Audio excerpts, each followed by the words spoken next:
നാളെ എനിക്ക് ലീവ് വേണം. എന്താ കാരണം? എന്റെ ചെറിയച്ഛൻ മരിച്ചു സർ. ചെറിയച്ഛൻ മരിച്ചു?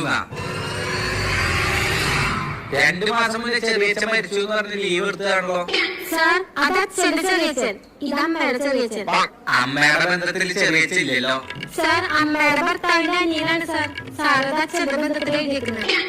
അതൊന്നും പറ്റില്ല. നിങ്ങൾ ജോയിൻ ചെയ്യുമ്പോ തരുന്ന ബന്ധുക്കളെ പരിഗണിക്കൂ. ചുമ്മാ പറ്റിക്കാനൊന്നും നോക്കണ്ട. നോണ പറയുന്നവർക്ക് സൺഡേ എക്സ്ട്രാ പണി ഉണ്ടാവും. പൊക്കോ. സാർ, ഇനി എത്ര ജീവനുകൾ കൂടി ഉണ്ട്?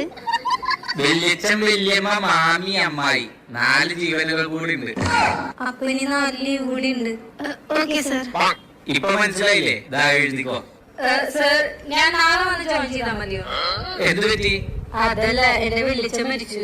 ജോയിൻ ചെയ്യുന്നേക്കാളും മുന്നേ ഒരു ലീവ് വേസ്റ്റ് ആക്കിയല്ലോ. അത് കുഴപ്പമില്ല സാർ, ഞാൻ പോയിട്ട് വരാം. പോയിട്ട് വാ.